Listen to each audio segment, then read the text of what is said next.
this episode of the Holy Hand Grenade podcast. Doors of heaven open. Jesus comes out on a white horse, and it says, behind him come all these people, his army, on white horses, clothed in fine, clean, white linen, to come with him for his second coming. So, rapture, Jesus comes for us.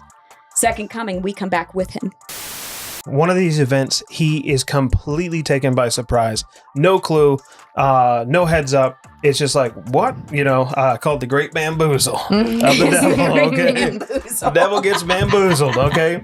And then the other one, Satan, he's totally ready. He's actually prepared an army to fight warrior Jesus when he arrives. It's already ready to go. Like, he's had a heads up. He's prepared. He knows the day. He knows the hour. This is very clearly two different events again. Yeah. Elect does not always mean the church. In the Old Testament, Israel was referred to as elect, chosen, and saints over 65 times in the Old Testament, referring specifically to Israel. Israel is also God's saints.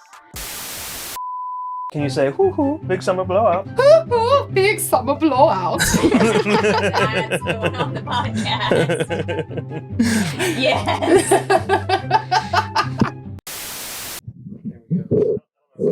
So good. God is good all the time, and all the time, God is good. Are we ready? I think I think so. So what I'm gonna do is I'm just gonna say a few things, like a little chingering, and then Ashley, you're gonna take it away because you got point number one. So does that sound good? If I'm in order. All right. This is hard to drink coffee and.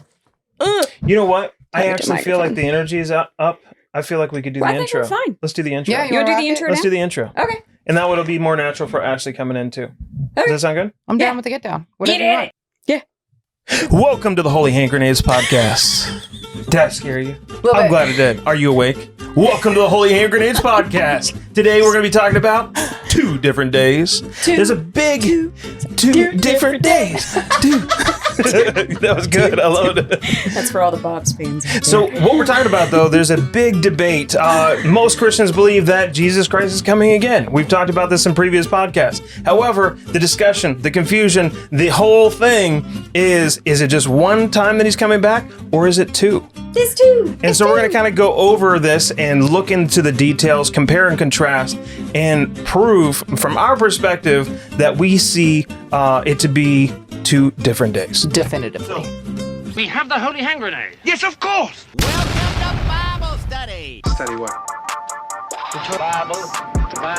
What's that you said? Those Bibles aren't going to study themselves. It's correct, yes. That is what I've been saying. Oh Lord, bless this thy hand grenade.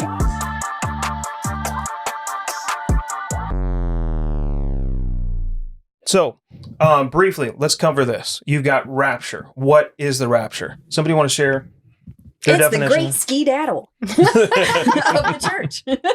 Very eloquently put, Nicole. So That what's was going to happen in fantastic. that? Like,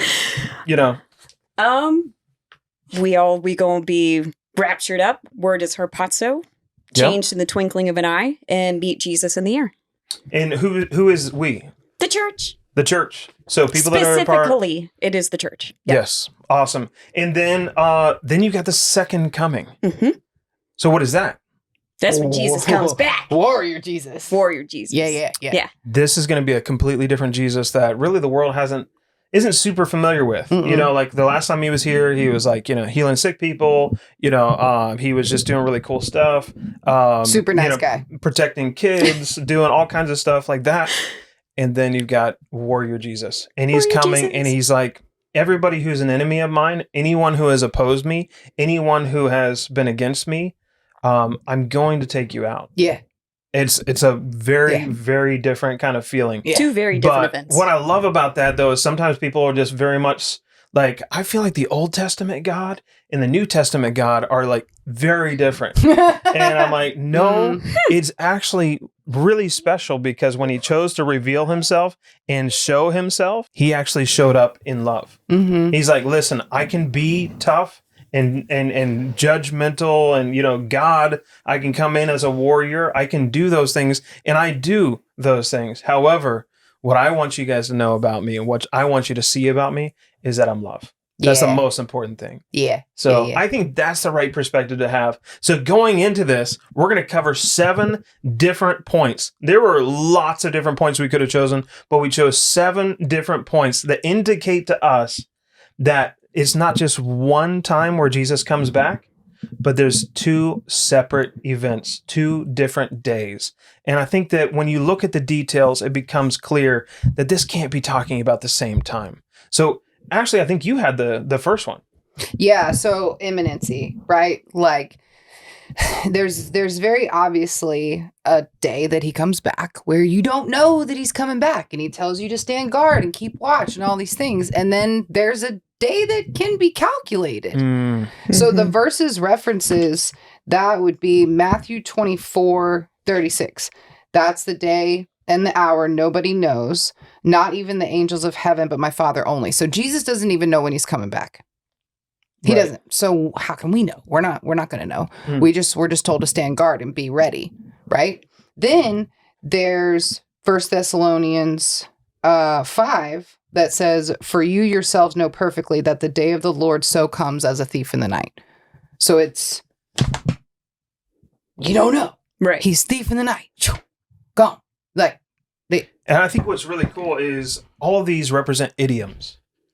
So everything's it's not set up for a reason. Like a lot of times people will try to corner Christians. They'll come in, like you'll see this in different debates, and they'll be like, "Oh, so Jesus doesn't know something." And I thought God knows everything. So then therefore Jesus isn't God. And I'm like, I mean, that checks out. Like that makes sense. I mean, it sounds like that's what he's saying, but he's sharing an idiom here. And the idiom is the day in which nobody knows, is what he says. And this is coming from the Feast of Trumpets, also known as Rosh Hashanah or Yom Teruah. Yom Teruah. Yeah. And so basically this is one of the first or the first of the fall feast for the Jewish feasts that go on throughout the year. And what's so very cool about this feast and very unique about this feast is that it is a feast in which they're waiting for the new moon. And that's what determines the date that the feast will be on. So nobody actually knows the day or the hour that the feast is going to happen. And so they would have people looking to see when is the new moon going to happen. And then as soon as they saw the outline of the new moon, the witnesses would run to the Sanhedrin and they would declare, "We see it, it's here, it's come." And then the Sanhedrin would certify that, send it out, and Rosh Hashanah begins. Yeah, and they would start blowing trumpets and stuff. Yeah. It's the Feast of Trumpets. That's what begins, that's what this is about. And it's an amazing thing. And with this, it was a feast that lasted for several days as well. So it was over 2, sometimes, more days. And so again, you never know the day or the hour exactly that the feast is going to be on. Yeah. And that's also, they would blow one last trumpet at the, to signify the end of the Feast of the Trumpets, and they would blow it and blow as long as they could to draw out the sound. And so that is known as the last trumpet. So when it says that he will come and gather us at the last trumpet, everybody's like, "Oh, okay, well, that's the 7th trumpet of Revelation." It's like, no, that's not what it means. If you look at the typology of the Feast of Trumpets, and it fits in with all these other things as well. So Jesus isn't saying, "I don't know something." He's using an idiom. And he's saying, of the day and the hour, which nobody knows. Right. And so he's pointing to, you guys celebrate this every year. You know what I'm talking about. And what's so cool about the feast, and we'll have a podcast about this. We have to do the Jewish feast. But the 4 spring feasts, the Jewish spring feast, have all been fulfilled. And they've been fulfilled on the exact day that the feast was held. So Passover Prophecy was so fulfilled. Cool. On the day of Passover, the day of Pentecost, or the Feast of Pentecost was fulfilled on the day of Pentecost. Right. So things like this that are just mind-blowing how God has done this. Right. So Unleavened we bread, don't know what those. day the rapture is going to happen, but we have a sneaking suspicion that it's going to be sometime around late September, early October, because that's when you have Rosh Hashanah. Right. And there's 2 other feasts after that that's represent the second coming. And then the Feast of Tabernacles is the final one, which I think, and if I remember correctly, it's when heaven and earth merge again and God actually tabernacles among his people again. That's God right, Father, the millennium. so, yeah. It's a beautiful thing, and I love it. Yeah. And then the other idiom that he's pointing to here is the day and the hour which nobody knows but the Father. Right. And so this So is Ashley, the marriage. What is that about? The Jewish It's the Jewish wedding. And, and that's our next podcast. We're going to talk specifically, yeah. taking We'll a do whole the wedding podcast next. for that. Yeah. So that's going to be really awesome. cool. Yeah. Yeah. So the father would send the son back to go get his bride. And the father was the one who decided when it was time. So the son did not know when he would go back for his bride. Yeah. And that's the typology of just a he little, doesn't So know it's the not day, like a only just a favorite the little of father yours does. or teaser. anything. No, not at all. No, just a little teaser though. Do you know what the son was doing when he was at his father's house after the wedding? Pray tell. He was building onto his father's house. He was building a place for his bride. Yep. And we're going to talk about John chapter 14, verses 1 through 3. Yeah. And Yeah. that's talking about how Jesus goes back to prepare a place for us at his father's house. Yeah. Yes. Oh my gosh, my cheeks are hurting. It's such an amazing example, and I think it's a huge reminder to us that when God established things in the physical realm, in the natural realm, that they have a parallel in the spiritual realm. Absolutely. And they signify things, and marriage was no exception. Yeah. Right. So it's just really, really cool. I love that. The intentionality is just and then the third amazing. idiom here is the thief in the night. And this comes from the high priest. He would actually sneak up on there's a couple of different positions on this, either the temple guards or somebody who was handling the eternal flame. And he would sneak up on them in the middle of the night to see if they were paying attention, if they were doing their job. And if they had fallen asleep in the middle of the night shift, he would take an ember from a fire and light their clothes on fire. And they would run naked through the streets, and everybody had known that they fell asleep on their very important job at the temple. And seriously, if you read this Revelation chapter 16, Revelation chapter 16 actually will reference that. It says, lest your nakedness and your shame be seen, he will come like a thief in the night. Okay, that verse makes sense now. Doesn't that? Yeah, it's so much sense. So he's warning everybody in the world. It's like you may. He's naked. He fell asleep. Oh my God. So that's a really big piece. So interesting. Yeah. Okay, so the thief in the night. And That's right. Yeah, you come as a surprise. Yeah. That's in the Jewish wedding too. That's right. Yeah, it is. Yeah, it is. Just So we've established that the rapture is a surprise. Yes. That nobody knows the day or the hour. Yep. So what about the second coming? Well, the second coming can be calculated Boom. to the day. To the day. To the day. So we got Daniel To the for this day. one. To the day. That's kind of specific. Yeah, quite. Doesn't sound like a surprise In to a me. couple different places in the Bible. No, Okay. it doesn't sound like a surprise at all, does it? Do tell. No. Oh, just wait. Ready? Daniel chapter 9. Daniel chapter 9, verse 27, it says, Then he shall confirm a covenant with many for 1 week, but in the middle of the week he shall bring an end to sacrifice and offering. And on the wing of abominations shall be one who makes desolate, even until the consummation which is determined is poured out on the desolate. So, Sam, for the people, could you break that down? Yes. Actually, I want to have Nicole cover the Daniel part because I'm not going to steal Daniel from you. I know that Daniel is your book. It's her So favorite. It's my favorite book. Yeah. I love it. go ahead. Yeah. So it's the 70th week, which we've covered in the last 2 podcasts. This is, by the way, part 3 of our Rapture series that we're doing.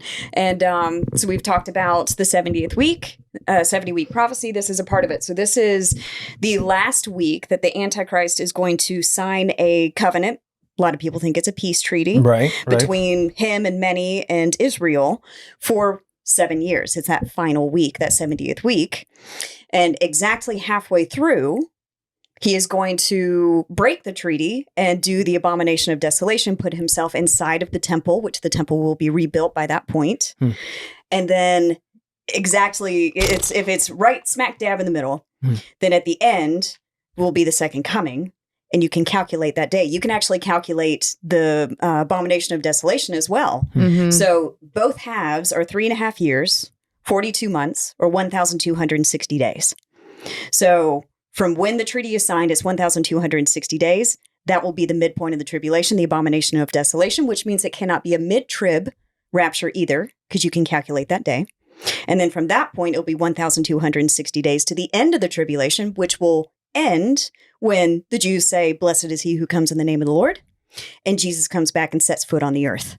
So the point being, when you're comparing these two, one is a thief in the night. Right. You can't prepare for it. Nope. The other one is Super calculated. I mean, down to the day. To the day. The exact number is given to you. That's just crazy to me, but it definitely, very clearly, is two different experiences, two different events. Right. You know? I mean, the timeline alone, right? And then in Revelation, it says, Revelation 12:6, it says, "Then the woman fled into the wilderness where she has a place prepared by God that they should feed her there 1,260 days." And it says in Matthew that when you see the abomination of desolation, he's talking to the Jews in this instance, he says, "Run, go to the hills." So if that's exactly in the middle of the tribulation, then there's 1,260 days left in the tribulation, and you can calculate the exact day that Jesus comes back. Yeah. Yep. Boom. 7 times 360. Because for the Jews, it was 360-day years. So 1,260 Oh, okay, times because 2. I had run the math in my head. I was like, that doesn't come up to the typical, I divided by 365. Yeah, in Okay, the Bible, gotcha. a year is 360 years. I was trying to figure out the math. I'm like, you know what? This days. math kind of bothers me. Yeah. Okay, cool. I need more coffee. No, hey, listen, we're good. And then clear signs. I mean, clear signs that the world will witness, that they're going to see, indicating that, okay, something's coming up and we know what it is. Yeah. The world's already going to be mourning and grieving this impending arrival. Yeah. That's Matthew 24. So Matthew 24, 29 through 30. "Immediately after the tribulation of those days, the sun will be darkened, and the moon will not give its light. The stars will fall from heaven, and the powers of the heaven will be shaken. Then the sign of the Son of Man will appear in heaven, and then all the tribes of the earth will mourn, and they will see the Son of Man coming on the clouds of heaven with power and great glory." I don't want to be on the receiving end of that.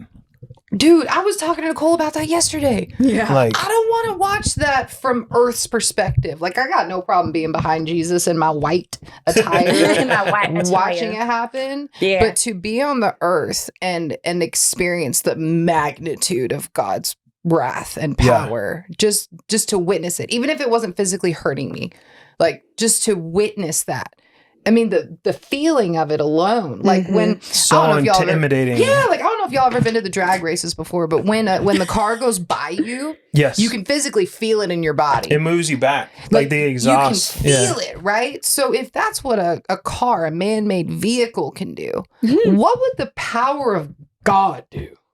Yeah. I don't want to be here. It says all the mountains are going to be shaken out of place. I think that That's going to be...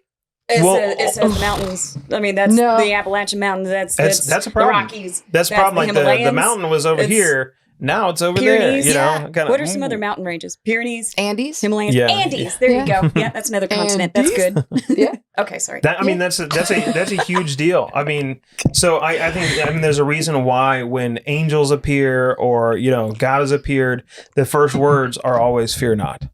Fear not, because it's scary. Even if it's good news, even if it's good things happening, you're just like, oh I am completely weak and susceptible, and you're far greater than me. You can be a black belt in everything there is to be a black belt in, but when you're in the presence of this level of greatness, I mean, it's just, you're going to melt. Yeah. I love that meme with the baby, the little girl, as an angel pops up and it says, "Do not be afraid." And it shows the little girl screaming and it's all like shaky and stuff. And it's like, what did I just say? Sorry. I can't help it. I'm sorry. Can't help it. No, I can't help it. No. Hey, if you're enjoying this content, don't forget, like, comment, subscribe, and hit the little bell notification. It really helps us out. Thanks. So another thing that stands out when you're looking at these two different days is quality of life. So for one of the situations, the rapture, its life is normal. It's everything's just normal. Whereas leading up to the day of the second coming, absolute chaos. Yeah. 1000%. Absolute just obliteration, annihilation. Yeah. So let me read this to you guys. Before the rapture happens, life is described as, they're given in marriage. Matthew 24, verses 38 to 39. For as in the days before the flood, they were eating and drinking, marrying and given in marriage, until the day that Noah entered the ark, and did not know until the flood came and took them all away. So also will the coming of the Son of Man be. So his life is normal. We're just chilling. Posting on Instagram, hashtag blessed, I'm married, Yeah. whatever. Yeah. Yeah. And then you have the second coming, compare that and contrast that. It says, before the second coming, life on earth is horrifying. Mm-hmm. I mean, almost all the world's population has been wiped out. Listen to this verse, Matthew 24 as well, verse 22. And unless those days were shortened, no flesh would be saved. So if God did not shorten those days, no flesh would be saved. Mm-hmm. No humans would have survived, or animals, critters. Yeah. Nothing. But for the elect's sake, so in other words, Jews, Israel, those days will be shortened. Mm-hmm. And again, that reiterates the thief in the night versus you can calculate the day. Yeah. Like they were getting married, they were eating and drinking, they were chilling. Boom, Yeah. flood, rain. Yeah. Which is- everything changed. Which is actually really cool because we're studying through Genesis Mhm. right now in Bible study. And when you get to the flood, it's like you don't get a ton of details about what life was like before the flood came. Mm-hmm. And then you actually get some new details here. It's like, well, they were living life as normal and then it started to rain. Yeah. For the first time For ever. the first time, yeah. Yeah. So it's cool to get a little bit of a snapshot of what life was like. And then, 'cause you only Right? get like 2 verses For of what's real. going on. It's like, Like, I want what more else? details. I need more. I always want more. It's just it's such a huge contrast to me when you're looking at this and just comparing it. Like, there's no way this is talking about the same event. And these are just the first 2 points. Yeah. Yeah. So the next point is what is happening when he comes back. So with the rapture, he comes back and the righteous are taken and the Okay. wicked are left. Yep. At the second coming, the wicked are actually taken and the righteous are left. So there's 2 different things, 2 different groups. Can you say, because when I heard that for the first time, I was like, say what now? Do Where are you what? taking? Slow it down, stop that, reverse. Do what? My cousin What Vic. did you just say? Do you mind repeating that one more time? Sure. Ven That- otra vez, por favor. so at the rapture, Jesus comes back or comes and takes the righteous, and then the wicked are left behind. And then at the second coming, the righteous are left and the wicked are taken. So it's reversed. A big And so we deal. got- A So big we deal. got 1 Thessalonians 4:16-17 says, "For the Lord himself will descend from heaven with a shout, with the voice of an archangel, and with the trumpet of God, and the dead in Christ will rise first. Then we who are alive and remain shall be caught up together with them in the clouds to meet the Lord in the air, and thus we shall always be with the Lord." So at this point, he is actually taking the righteous. So this is Right? the rapture. This is the rapture. Yeah. So taking the righteous, and then we get more details about like kind of what's going on in Matthew 24. So you just read 38 and through 39, I think. Yeah. So I'm going to read a couple verses after that. It says, "Then 2 men will be in the field. One will be taken and the other left. 2 women will be grinding at the mill. One will be taken and the other left. Watch therefore, for you do not know what hour your Lord is coming." So this is the event that's going to take everybody by surprise. There's going to be 2 dudes working out on the farm, and it's going to take everybody not working out. They're not lifting weights. They're lifting cows or I something. just saw a cornfield with a bench press, like that was the first thing I That'd saw. be a sweet when you weight said room. 2 How many men cows can working you out curl, in man? the field. But You love cows too much. You're just thinking about cows. Anyways. Yeah. She does. So 2 guys will be working and one will be taken and the other left, and then 2 women will be working and one will be taken and the other left. So life is going on again as normal. And this is right after the verses that say, "But as the days of Noah were, so also the coming of the Son of Man be." And then it describes, they're just living life. They're, getting married and doing whatever. And so this is elaborating on it more. And I love that it made a point to put a man in one example and a woman in another example. This 'Cause it includes lets you know, everybody. like, there's no differentiation. Like, this is Right. everybody. Right. It's Well- not just the guys. It's not just the girls. It's everybody. Right. So if you go back, this is a great little plug for episode 8, because we discussed this in more detail, talking about the rapture in these verses. But so everybody kind of gets confused because with the flood, the bad people were taken away. And then a couple verses later, it talks about how one is taken and the other left. So people will say, well, being taken is bad. Well, if you look at the original words, he's just like, I know, buddy. So if you look at the original words, to be taken is paralambano. And that word actually means to be received. So it's taken to oneself. It's the exact same word that's used in John 14, which we'll be talking about in a couple minutes. Yeah. And then to be left behind, that word is aphiemi. And it means to be deserted, to be abandoned, or to permit to suffer.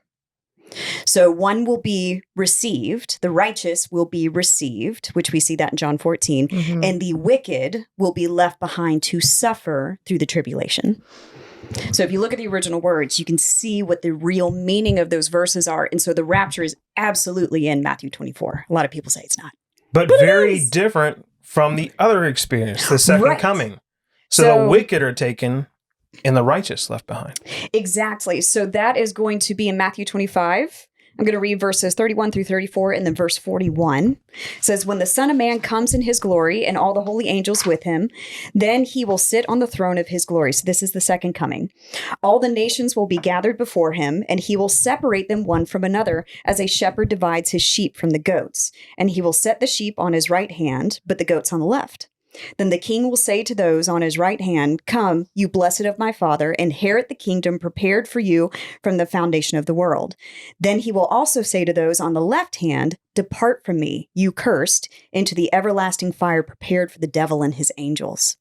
So this is the sheep and goats judgment. And a lot of people forget about this one. Everybody just thinks of the great white throne judgment at the end of time, really, end of the millennium.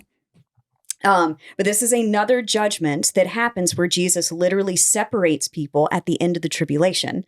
So the righteous will be left to inherit the kingdom, and the wicked will be taken and cast into hell.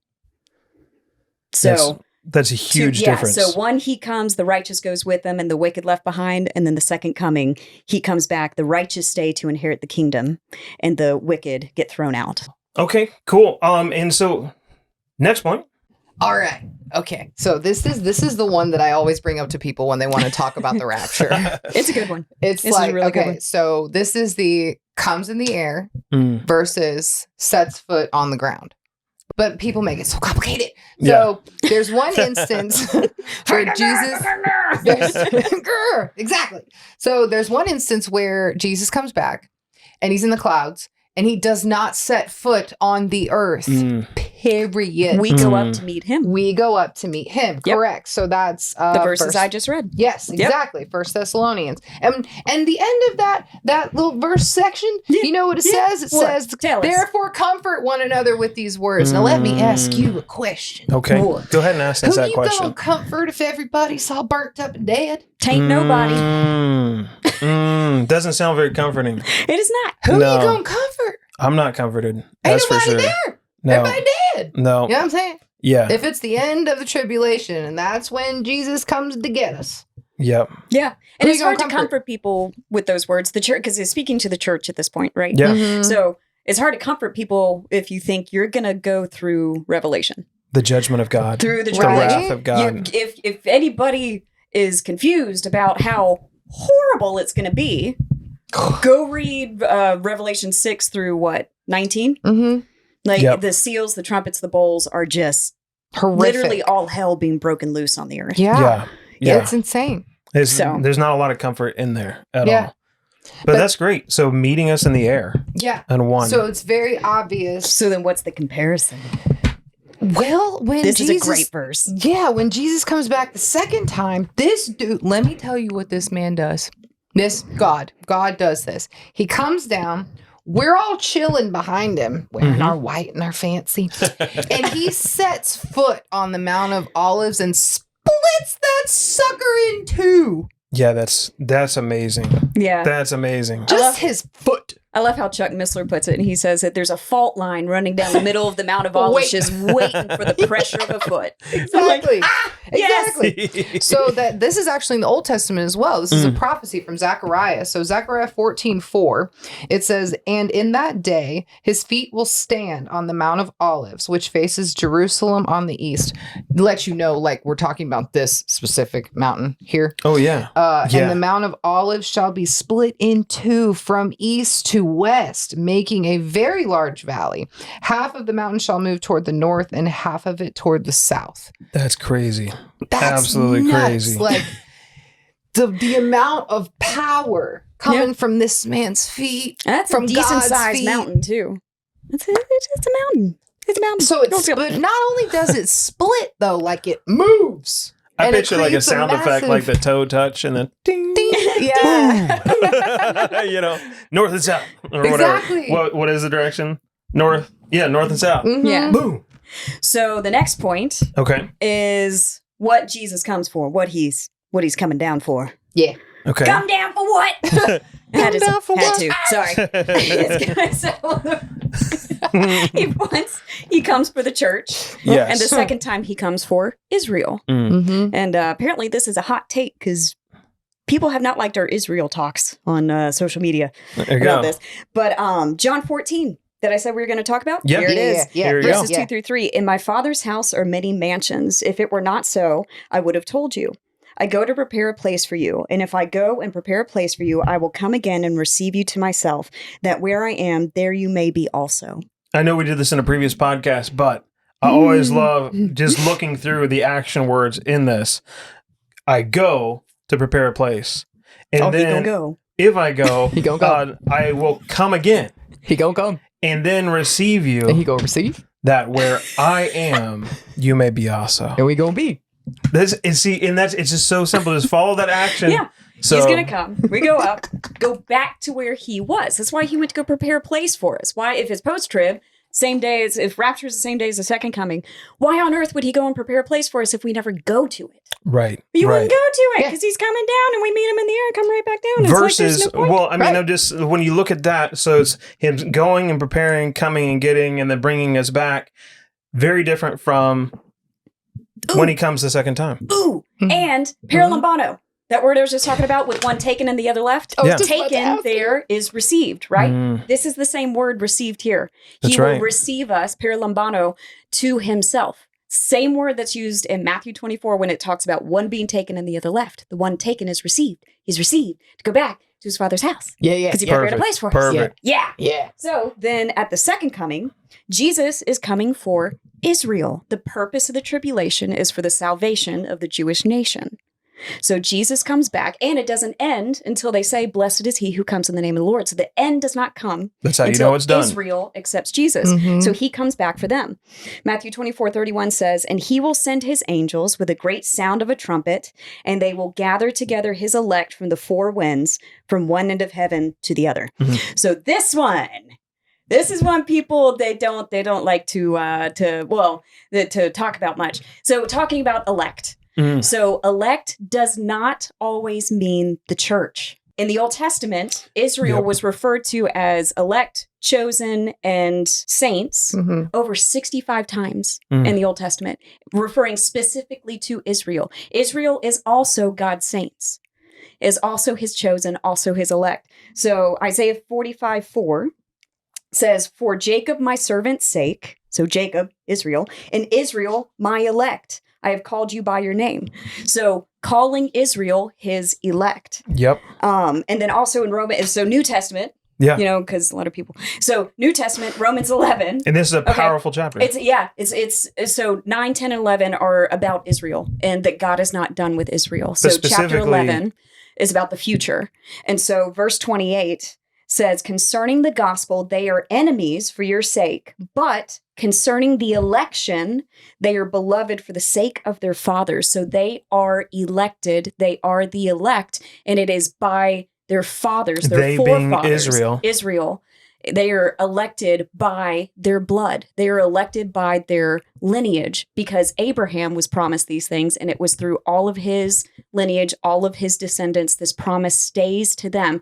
And the New Testament in chapter 11 confirms that. And I think that chapter, Romans 11, is so important in this day and age because there's so much argument about exactly what you're touching on. Mm-hmm. Where does the church fit in? Where does Israel fit in? What promises belong to the church? Which promises belong to Israel? Right. Just really study out Romans 11, and it explains it in detail to each one of us. Where do we fit in all this? And is God done with Israel? Does he have a plan for their future? And Romans 11 will tell us about his plans for their future as well. Right. What's So the verse where we're grafted into the vine? It's in Romans 11. Is it? Yeah. So Matthew 24, when it says that the angels go to collect the elect, it's speaking about Israel. So at that second coming, Jesus comes to collect his elect of Israel. Yep. And a lot of times people believe that, oh, see, that's the church because we're the elect. And it's like, no. Right. This is specifically talking about the elect Israel. It's again about context, right? Like you have to read a little before and a little after. You can't just cherry pick a verse and say, oh, this applies to that. It's like, let's look at the context. What did it say before and after? Mm-hmm. That's right. That's right. So Jesus comes back for Israel at the second coming, right? Mm-hmm. We come back with him. Yeah, we do.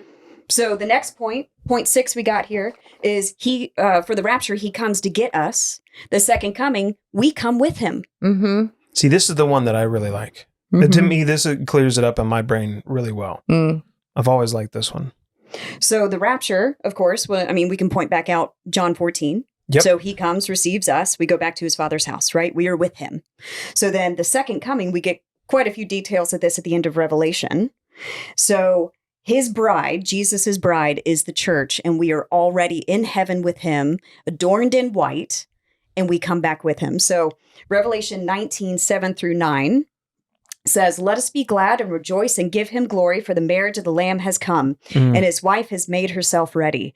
And to her it was granted to be arrayed in fine linen, clean and bright, for the fine linen is the righteous acts of the saints. Then he said to me, write, blessed are those who are called to the marriage supper of the Lamb. And he said to me, these are the true sayings of God. So the bride is adorned in fine white linen. I love and that. it's the righteous acts of the saints, of us. It's our righteous acts through God that now clothe us in white. That's right. So Amen. then if you go back to Revelation 17, verse 14, these will make war with the Lamb, and the Lamb will overcome them, for he is the Lord of lords and the King of kings, and those who are with him are called, chosen, and faithful. So when he goes back to the earth to kick some major butt, yes, we come Warrior with him. Jesus. It says that I lost it now. His called, chosen, and faithful are with him when he goes back. That's so cool. That's us. I think that's pretty clear. Yeah. If you're It's ever the bride wondering, that comes back. so we're the bride and we are the army. Right. We are the bride and the army. Right. And the bride and the army are up in heaven. Right. And then when he leaves, the bride and army comes back with him. Right. So Revelation 19:14 says that, and the armies in heaven, clothed in fine linen, white and clean, followed him on white horses. So doors of heaven open. Jesus comes out on a white horse, and it says behind him come all these people, his army, on white horses, clothed in fine, clean, white linen, to come with him for his second coming. So rapture, Jesus comes for us. Second coming, we come back with him. It's just really, it's very simple to Two look separate at events. and be like, there's two events going on here. One, he's coming and getting us. The other one, we're already with him and we're coming out of heaven. So it's just such a very obvious, very plain topic there. And, what I want to point out was Satan. And this is point number 7 for us that we've chosen. Satan, there's a day, one of these events, he is completely taken by surprise. No clue, no heads up. It's just like, what? Called the great bamboozle of the devil. Okay. The devil gets bamboozled. Okay. And then He out here bamboozling. and then the other one, Satan, he's totally ready. He's actually prepared an army to fight warrior Jesus when he arrives. It's already ready to go. Like he's had a heads up. He's prepared. He knows the day. He knows the hour. This is very clearly two different events again. Yeah, it's a great point because all the armies of the earth are gathering together to fight That's Jesus. going to take a long when time. he comes back. Well, they're all gathering. They're like, we know he's coming. Yeah. We know what day he's coming, so all the armies are gathering together and it's We've They seen the think they're signs gonna in fight heaven. him, which Everything. is just funny to me. But they're Right. going to try. They're going to rally Right. together and try and fight God when he comes back. So let me read this scripture here. So on the one hand, the one where the bamboozling, Matthew 24, verse 43. But know this, that if the master of the house had known what hour the thief would come, he would have watched and not allowed his house to be broken into. Who is the master of the house? Well, Jesus has used this example before when the Pharisees accused him of casting out demons in the name of Satan. He said, listen, why would the master of the house do that to himself? Right. You know, and so he had already used that before in reference to Satan. So we know this reference is talking about Satan, and he's not going to know. It's going to be like a thief in the night coming in, stealing away the church underneath the nose of Satan. And there's not a thing that Satan can do about it. Right. So it's the world is Satan's. He's the master of the house. And Jesus is literally going to take him by surprise and sneak back like a thief in the night to snatch away his bride. Do you think we'll get to see That's his so reaction? cool. Satan's face. Watch it in replay. yeah, it's gonna be on a huge screen. Yeah, I in still heaven. say there's going to be a movie theater of some sort in heaven, and we're going to get to watch these things. And Right. like, you go see like Genesis. Imagine like, what did we say was going to be like 2000 D or something to be able to watch it in heaven, the most like in a movie theater. interactive It's experience like, you can possibly have. in a Well, movie not watch to- the creation. Not to rabbit trail, Sweet. but I just think of like Satan Rabbit is so trail. powerful. Mhm. We a lot of times there's even like religions that teach that like Satan is Jesus's brother. Right, they're equals. But when you Yeah. see this, there's no comparison. Mhm. I mean, he is constantly playing catch up. He is totally subservient and far less powerful. And any power that he has been given to him, that he's been allowed to have, kind Right. of stuff. So it's so very, very obvious that he is fighting a losing battle. Right. He's powerful as far as in comparison to our power, but not in comparison to Jesus. is literally going to take him out with the words of his mouth. Yeah. Yes, as the There's two-edged no- sword sticks out the mouth. Yes, and like there is just, like, no wipes everybody down. equality Yeah. here. there Yeah. is no Whatsoever. comparison. God Not even has, close. for many purposes, has allowed Satan to run amok Amok. across the earth for millennia.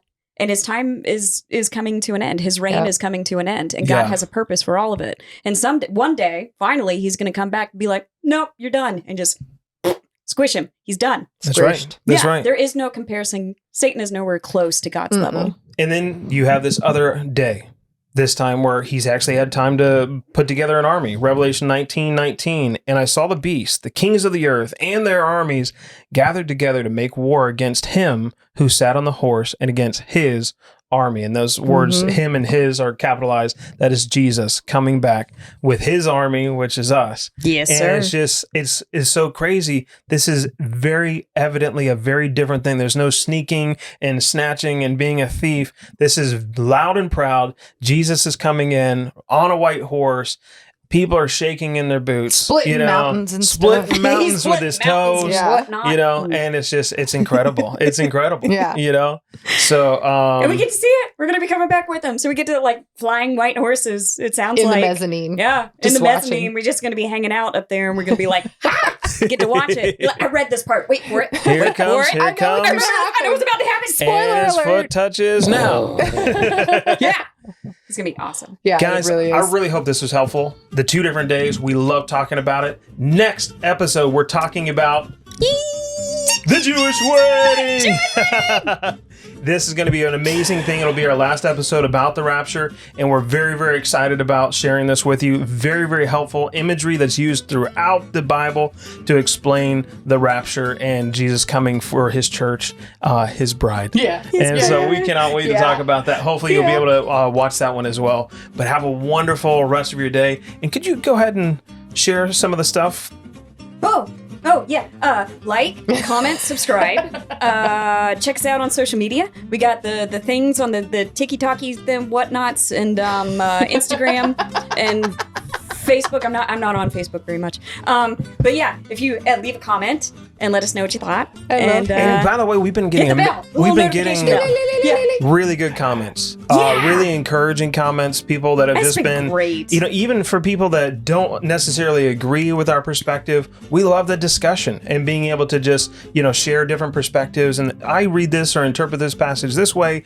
We love that. The goal is to study your Bible, to fall in love with the Bible there. Just but do then, it nicely, please. But we're hearing from My people goodness. that have been saying like really, really encouraging stuff, and we're very, very thankful for that as well. Yeah. So Apparently, we make Bible study fun. Yay! Hey, that's the goal. That's the goal. So yeah.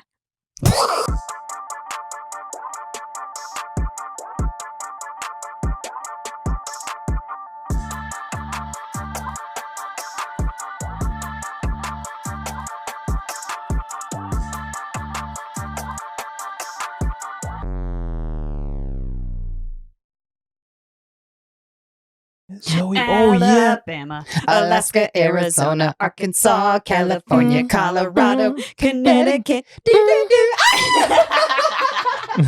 Yes.